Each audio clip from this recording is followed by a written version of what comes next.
Hello दोस्तों, welcome back SK channel पर।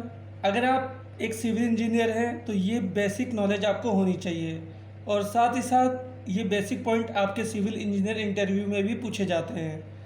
इस वीडियो में हम देखेंगे कि घर बनाते समय PCC, foundation, DPC, plinth beam, lintel beam, plaster, column, slab, brick work और फ्लोर में सीमेंट, सेंट और एग्रीगेट का रेशियो हम क्या लेंगे। जो मैं ये रेशियो आपको बताने वाला हूँ ये सिर्फ G+2 लेवल के फ्लोर के लिए ही होगा। Means ground floor, first floor और थर्ड फ्लोर के लिए। अगर इससे ऊंचाई वाला फ्लोर आपको चाहिए तो वो हाई स्ट्रक्चर के अंदर आता है और उसका कंक्रीट डिज़ाइन होता है। तो मैं यहाँ पे आपको सिर्फ बेसिक रेशियो वाला बताने वाला हूँ जो आपके G+2 फ्लोर के लेवल के लिए होता है। तो सबसे पहले रेशियो जानने के लिए, जैसे कि आप देख रहे हैं यहाँ पे all construction work cement, sand and aggregate ratio, ठीक है। यहाँ पे मैंने वर्क मेंशन किया हुआ है कि वर्क में क्या क्या आ जाएगा आपका, PCC, foundation, DPC, plinth beam और बाकी ये सारे पॉइंट्स हैं, ठीक है। वर्क के बगल में आपको रेशियो दिख रहा होगा। तो अब जैसे कि रेशियो कितना होता है, ये पीसीसी का रेशियो कितना होता है वो यहाँ पे मैं मेंशन करूँगा। ये आपका बेसिक पॉइंट है जो एक सिविल इंजीनियर को पता होना चाहिए, ताकि आप जब साइट पे वर्क करवाएं तो आपको ये नॉलेज आपको हो, ठीक है।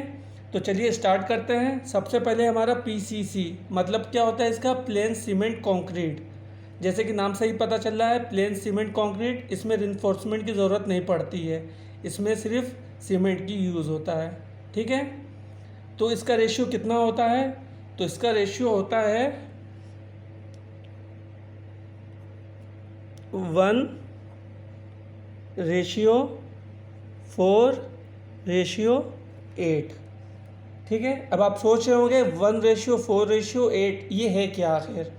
तो मैं आपको बता दूं, वन वन जो ये डिनोट करता है वो सीमेंट को करता है। Cement, sand, aggregate. जो पहला वाला होता है वो सीमेंट का होता है, जो दूसरा है वो सैंड का है और जो लास्ट में होता है वो एग्रीगेट का होता है। तो इसका मतलब ये हुआ कि एक बैग सीमेंट लेंगे तो 4 बैग सैंड लेंगे और 8 बैग एग्रीगेट लेंगे। तो इसको हम बोलते हैं पीसीसी में जो हम रेशियो यूज़ करते हैं वो 1:4:8 का रेशियो यूज़ करते हैं, ठीक है। जब आप साइट पे पीसीसी वर्क करवाएं तो आप ये मेंशन ज़रूर करें कि आपका जो रेशियो है वो 1:4:8 रेशियो का बन रहा है या नहीं बन रहा है।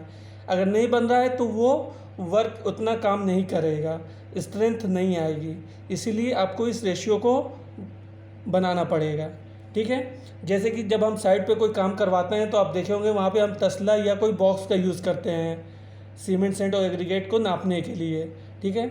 तो जैसे हम एक तसला ले लेते हैं एग्जांपल के तौर पे, तो एक तसले में जब हम एक सीमेंट लेते हैं तो एक तसला सीमेंट हो गया, 4 तसला सेंड हो गया, 8 तसला एग्रीगेट हो गया।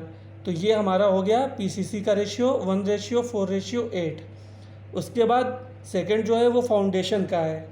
फाउंडेशन में जो हम रेशियो यूज़ करते हैं वो है 1:2:4, ठीक है। ये भी ले सकते हैं और साथ ही साथ 1:1.5 रेशियो और 3 रेशियो, ठीक है। फाउंडेशन में जो हम रेशियो यूज़ करेंगे ये भी यूज़ कर सकते हैं और ये भी यूज़ कर सकते हैं, ठीक है। 1 bag cement, 2 bag sand, 4 bag aggregate.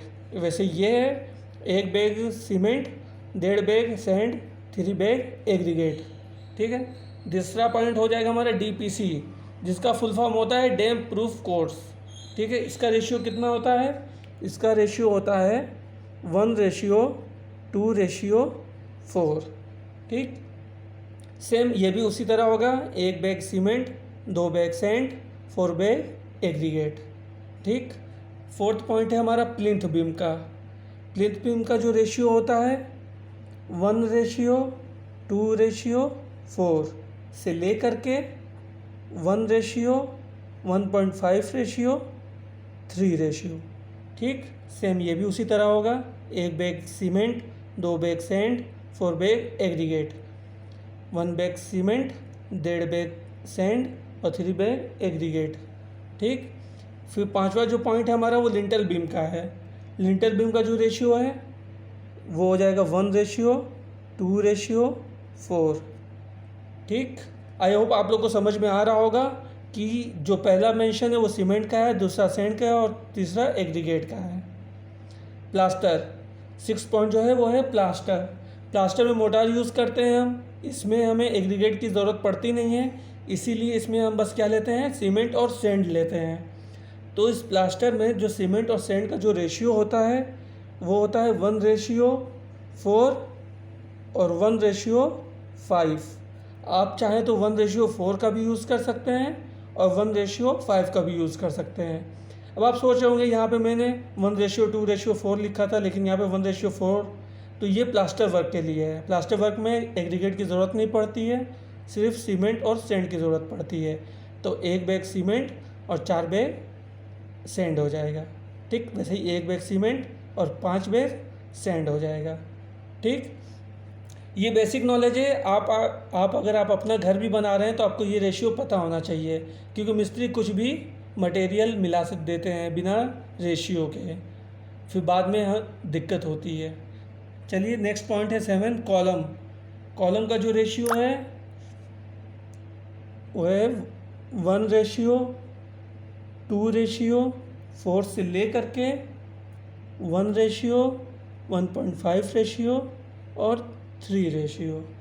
ठीक, 1 bag cement, 2 bag sand, 4 bag aggregate, same ये भी वही हो जाएगा। 8 पॉइंट हो जाएगा स्लैब का। स्लैब का जो रेशियो है ये भी सेम यही हो जाएगा। ठीक, जो कि कॉलम का है 1:2:4 से लेकर 1:1.5:3। ठीक, अब हमारा आ जाएगा ब्रिक वर्क। ब्रिक वर्क में क्या ज़रूरत पड़ती है, ब्रिक वर्क में भी एग्रीगेट की ज़रूरत नहीं पड़ती है, इसमें सिर्फ सीमेंट और सैंड की ज़रूरत पड़ती है। ब्रिक वर्क जैसे कि आपको पता चल रहा है कि यहाँ पे ईंटे की जोड़ाई हो रही है। ठीक है, तो अब वो आप 4 इंची लें या तो 9 इंची लें, वो डिपेंड करता है आपके ऊपर। बस इसका जो रेशियो होता है वो होता है 1:4 से लेके 1:5।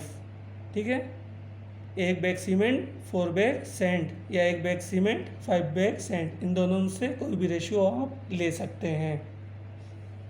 Last but not least, floor. Floor के लिए क्या रेशियो हो जाता है, वो हो जाएगा 1:2:4।